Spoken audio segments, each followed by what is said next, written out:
জনাইছো আজি ৰাতিপুৱাৰ প্ৰথমটো ব্ৰেকিং নিউজ। ৰেজাউলৰ কথাত গৌৰৱ গগৈয়ে হাততালি বজাব নালাগিছিল আৰু এইবাৰ কংগ্ৰেছক লৈ গৌৰজি উঠিল আছু। এক ডাঙৰ খবৰ জনাইছো, গৌৰৱ গগৈ ৰেজাউলৰ বৰ অসম আমি নিবিচাৰোঁ। ৰেজাউলৰ মন্তব্য অতিকৈ দুৰ্ভাগ্যজনক। গৌৰৱ গগৈৰ সন্মুখত ৰেজাউলে কৰা দুঃসাহস গৰিহণাৰ যোগ্য। ৰেজাউল কৰিমৰ বিৰুদ্ধে কঠোৰৰ পৰা কঠোৰ ব্যৱস্থাৰ দাবী জনাইছে আছুৰ ফালৰ পৰা। এনে মন্তব্যৰ পৰা ৰেজাউল আৰু কংগ্ৰেছ বিৰত থাকিবলৈ আহ্বান। ৰেজাউলে দিয়া প্ৰত্যাহ্বানৰ সন্মুখীন কংগ্ৰেছে হ'ব লাগিব। ৰেজাউল কৰিমৰ দৰে ব্যক্তিৰ মুখত এনে মন্তব্যই ওলাব, কিন্তু ৰেজাউলৰ বক্তব্যৰ সময়ত হাততালি মাৰি থকাবোৰ কোন প্ৰশ্ন কৰা হৈছে আছুৰ ফালৰ পৰা। হাততালি মৰা মানুহৰ পৰা অসমৰ ৰাইজে কি আশা কৰিব? ৰেজাউল কৰিমক এনে মন্তব্য নকৰিবলৈ সকিয়নি দিছে এইবাৰ আমছুৰ ফালৰ পৰা। ৰেজাউলৰ মন্তব্য অতিকৈ দুৰ্ভাগ্যজনক বুলি এতিয়া আখ্যা প্ৰদান কৰিছে আছুৰ ফালৰ পৰা। গৌৰৱ গগৈৰ সন্মুখত ৰেজাউলে কৰা দুঃসাহস গৰিহণাৰ যোগ্য। ৰেজাউল কৰিমৰ বিৰুদ্ধে কঠোৰৰ পৰা কঠোৰ ব্যৱস্থাৰ দাবী জনাইছে আছুৱে আৰু এনে মন্তব্যৰ পৰা ৰেজাউল আৰু কংগ্ৰেছ বিৰত থাকিবলৈ আহ্বান আছুৰ। জনাইছো ৰাতিপুৱাৰ আৰু এটি ব্ৰেকিং নিউজ। আজি ছিংগাপুৰ আদালতত আৰম্ভ হ'ব জুবিন গাৰ্গৰ মৃত্যুৰ বিচাৰ, কিন্তু ইয়াৰ সমান্তৰালকৈ আজি ৰাজ্যপালৰ এক বিশেষ অনুমোদন। বিশেষ অধিবক্তাৰ দল নিযুক্তিত এইবাৰ ৰাজ্যপালৰ অনুমোদন আহি পৰিছে আৰু উৰুকাৰ প্ৰথমটো নিশাতেই জুবিন গাৰ্গৰ তদন্তক লৈ আহি গ'ল ডাঙৰ খবৰ জনাইছো সবিস্তাৰে। ভোগালীৰ উৰুকাৰ মাজতেই জুবিন গাৰ্গৰ তদন্তক লৈ ডাঙৰ খবৰ। বিশেষ অধিবক্তা দলৰ নিযুক্তিত ৰাজ্যপালৰ অনুমোদন। 5জন জ্যেষ্ঠ অধিবক্তাৰে গঠিত বিশেষ অধিবক্তাৰ দল। স্পেচিয়েল পাব্লিক প্ৰজিকিউটৰ হিচাপে থাকিব জিয়াউল কামাৰ আৰু অধিবক্তা ব্ৰাজেন্দ্ৰ মোহন চৌধুৰীক ASPR নিযুক্তি। 3জনক এছিষ্টেণ্ট স্পেচিয়েল পাব্লিক প্ৰজিকিউটৰ নিযুক্তি আৰু কিশোৰ দত্ত, প্ৰাঞ্জল দত্ত, বিকাশ জামাৰ থাকিব সহকাৰী হিচাপে। আৰু অসম কেবিনেটত 5জনৰ নাম কৰা হৈছিল অনুমোদন। 5জন জ্যেষ্ঠ অধিবক্তাৰে গঠিত বিশেষ অধিবক্তাৰ দল আৰু অধিবক্তা ব্ৰজেন মোহন চৌধুৰীক ASPR নিযুক্তি দিয়া হৈছে। আৰু আজি যিহেতু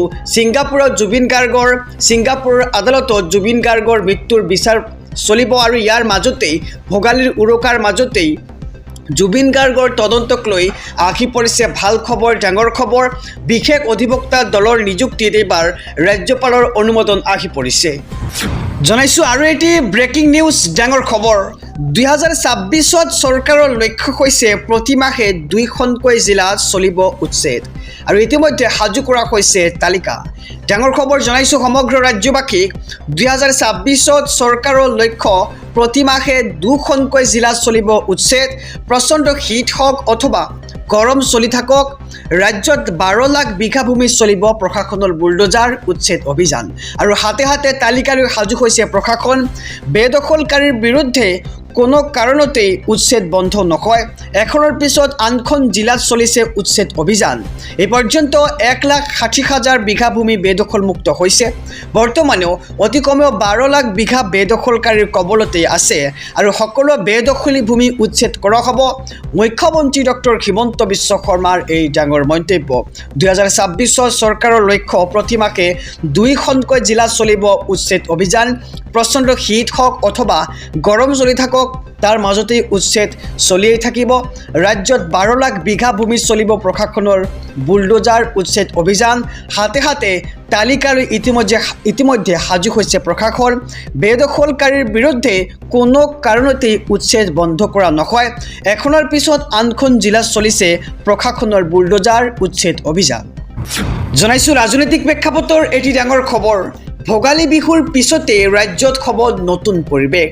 বিহুৰ পিছতেই ৰাজ্যত আৰম্ভ হ'ব নিৰ্বাচনী ব্যস্ততা। বিহুৰ পিছত ভোটাৰৰ মন জয়ৰ ব্লু প্ৰিণ্ট এইবাৰ শাসক বিৰোধীৰ। ঘৰে ঘৰে যাব শাসক বিৰোধীৰ নেতাকৰ্মী। এই বিহুৰ প্ৰায় 26ৰ ৰণাংগনৰ বাবে কঁকালত টাঙলি আৰু বিহুৰ পিছতে সিদ্ধান্ত ল'ব বিৰোধী ঐক্যই। বিৰোধীৰ আসন বুজা পৰা চূড়ান্ত হ'ব বিহুৰ পিছতেই।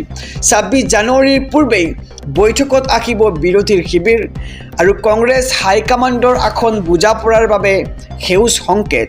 কংগ্ৰেছ 100খন আসনত খেলিব বিধানসভা নিৰ্বাচন ঠাই বিশেষে বন্ধুত্বপূৰ্ণ প্ৰতিদ্বন্দ্বিতাৰ সিদ্ধান্ত বিহুৰ পিছতেই আৰু 2ৰ পৰা 3জনীয়া প্ৰাৰ্থী পেনেল প্ৰস্তুত কৰিব বিজেপি মিত্ৰজোঁটৰ আসন বুজাপৰাৰ সিদ্ধান্ত বিহুৰ পিছতেই আৰু বিপিএফৰ লগতে ইউপিপিএলকো লগত ৰাখিব বিজেপিয়ে আসন বুজাপৰাত 3টা চৰ্ত দিছে বিপিএফ দলে আৰু 15খন আসনৰ 5খন আসন এৰি দিব বিজেপি ইউপিপিএলক আৰু অথবা 15খন আসনতেই বন্ধুত্বপূৰ্ণ প্ৰতিদ্বন্দ্বিতা কৰিব বিপিএফে ভোগালী বিহুৰ পিছতেই ৰাজ্যত হ'ব নতুন পৰিৱেশ বিহুৰ পিছতে ৰাজ্যত আৰম্ভ হ'ব নিৰ্বাচনী ব্যস্ততা বৃদ্ধ পিতৃ মাতৃক অৱহেলা কৰিলেই 10% দৰমহা কৰ্তন আৰু এইবাৰ কংগ্ৰেছ চৰকাৰৰ এই ডাঙৰ সিদ্ধান্ত এক ডাঙৰ খবৰ জনাইছো সমগ্ৰ ৰাজ্যবাসীক বৃদ্ধ পিতৃ মাতৃক লৈ কংগ্ৰেছ চৰকাৰে ল'লে ডাঙৰ সিদ্ধান্ত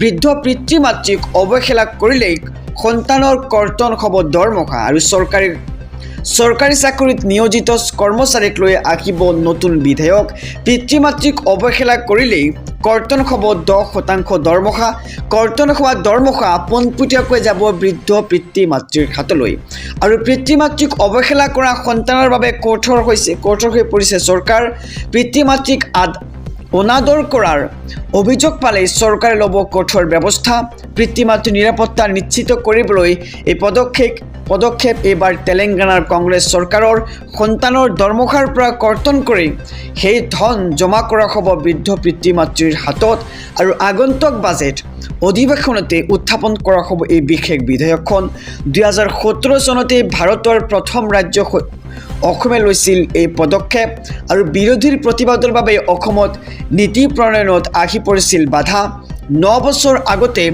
অসমে লোৱা পদক্ষেপক এবাৰ আদৰি লৈছে তেলেংগানা চৰকাৰে কংগ্ৰেছ চৰকাৰৰ মুখ্যমন্ত্ৰী ৰেৱন্ত ৰেড্ডিয়ে আনুষ্ঠানিকভাৱে কৰিছে এই ঘোষণা আৰু বৃদ্ধ পিতৃ মাতৃক লৈ এইবাৰ কংগ্ৰেছ চৰকাৰে ল'লে ডাঙৰ সিদ্ধান্ত তেলেংগানাৰ কংগ্ৰেছ চৰকাৰৰ এই ডাঙৰ সিদ্ধান্ত জনাইছো ৰাতিপুৱাৰ আৰু এটি ব্ৰেকিং নিউজ বাংলাদেশৰ হিন্দুৰ সৈতে আমি সদায় আছো আৰু এনেদৰে এতিয়া ডাঙৰ মন্তব্য কৰিছে ৰাজ্যৰ মুখ্যমন্ত্ৰী ডক্টৰ হিমন্ত বিশ্ব শৰ্মাই কৈছে যে বাংলাদেশত হিন্দুৰ সৈতে হোৱা বিষয়টো অত্যন্ত গম্ভীৰ বাংলাদেশৰ হিন্দুৰ সৈতে আমি সদায় আছো ভাৰত